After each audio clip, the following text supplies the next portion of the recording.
पंजशीर का जिक्र बार बार हो रहा है तो हम जरा अपने भारतीय दर्शकों को यह समझा देते हैं कि पंजशीर घाटी जो है ये है कहां और पंजशीर में किस तरह से यहां पर तालिबान को बड़ी चुनौती देते हुए लड़ाके नजर आ रहे हैं। पंजशीर कहां है मैप के जरिए ये समझिए। देखिए काबुल और पंजशीर की दूरी जो है वो 125 किलोमीटर है। काबुल पर पूरी तरह से काबिज हो चुका है तालिबान, लेकिन पंजशीर एक ऐसा प्रोविंस है जहां पर तालिबान का कब्जा नहीं हो पाया है। तालिबान ये चाहता है कि पंजशीर को हड़प ले, लेकिन पंजशीर के शेरों से लगातार मिल रही है चुनौती और यही तालिबान को अखर रहा है। तो ये मैप के जरिए हम आपको दिखाने की कोशिश कर रहे हैं कि काबुल से पंजशीर की दूरी कितनी है। अफगानिस्तान के नक्शे को देखेंगे तो पूर्व की तरफ का जो छोटा सा इलाका आपको नजर आता है यही पंजशीर कहलाता है, जो काबुल से महज 125 किलोमीटर की दूरी पर है, फासले पर है। लेकिन काबुल की सत्ता तक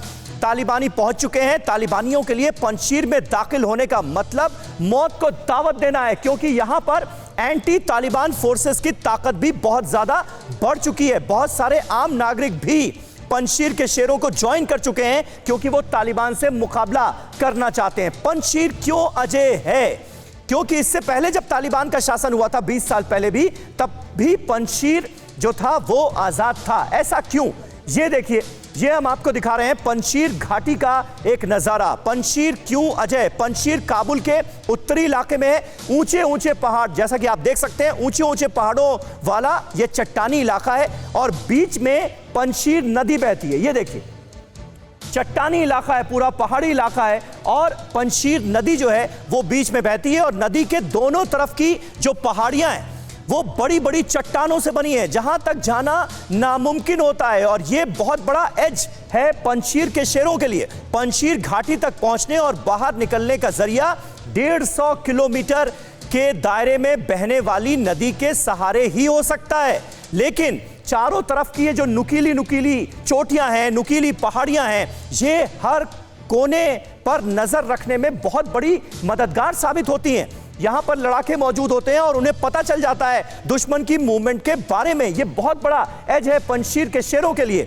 और नदी किनारे है सड़क, पहाड़ियों से नदी के हर कोने पर तो नजर रखी ही जा रही है। नॉर्दर्न अलायंस के लड़ाके इन चोटियों से तालिबानियों को निशाना भी बनाते हैं। और खास बात यह है कि बेहद ऊंचाई वाला यह पूरा इलाका है, यहां एयर स्ट्राइक करना करीब करीब नामुमकिन माना जाता है और नदी किनारे ये सड़क बहती है।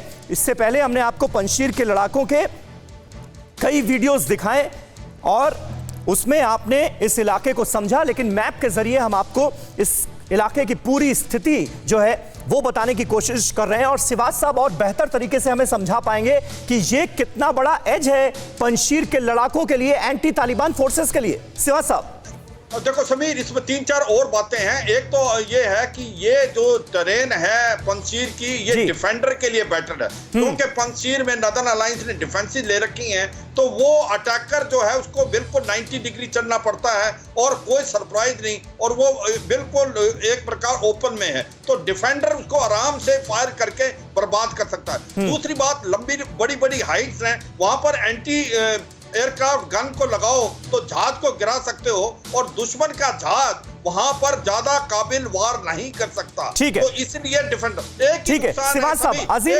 अजीम भट्ट आपका रिएक्शन जल्दी से, आप कुछ कहना चाह रहे थे, बोलिए। Thank you. ये शिवाज साहब से पहले जो पैनलिस्ट विद रिस्पेक्ट वो बात कर रहे थे, मैं उनको ये बताना चाहूंगा कि शायद फिर सर आपकी ना हिस्ट्री थोड़ा सा पढ़ लीजिए। जब 1996 से 2001 में तालिबान की हुकूमत बनी थी ना, तो इसी हिंदुस्तान में अपने आर्टिकल लिखे हुए पढ़े। अजीम आपकी आवाज कट कर आ रही है, आपकी आवाज कट कर आ रही है। मनीष, लेकिन ये बताइए कि पंजशीर से लेटेस्ट अपडेट जो सामने आ रही है वो क्या है? क्या कोशिश ये भी की जा रही है कि कोई बीच का रास्ता निकल जाए और पंजशीर का ये जो नॉर्दर्न अलायंस है ये भी सरकार का हिस्सा बन जाए? इसके भी आसार हैं क्या? देखिए, फिलहाल तो तालिबान की जो कोशिश है वो यही है कि एक इंक्लूसिव गवर्नमेंट बनाई जाए। इंक्लूसिव गवर्नमेंट में कौन कौन लोग शामिल हो सकते हैं, ये देखने वाली बात होगी। मुझे लगता है कि चूंकि इनकी बात बनी नहीं, इसीलिए अमरुल्लाह साले नॉर्दर्न अलायंस में चले गए थे और उन्होंने जंग का ऐलान किया था, क्योंकि हो सकता है कि उनकी जो बार्गेनिंग चल रही होगी या डील डन नहीं हो पा रही थी, तो इसलिए अभी फिलहाल तुरंत तो मुझे आसार नहीं दिख रहे हैं। लेकिन हाँ, ये बात जरूर है कि बहुत बहुत शुक्रिया, बहुत बहुत शुक्रिया मनीष आपका भी, और अपने तमाम खास मेहमानों का शुक्रिया अदा करना चाहेंगे। अड़ी सोमवार से शुक्रवार शाम 6 बजे सिर्फ TV9 भारतवर्ष पर।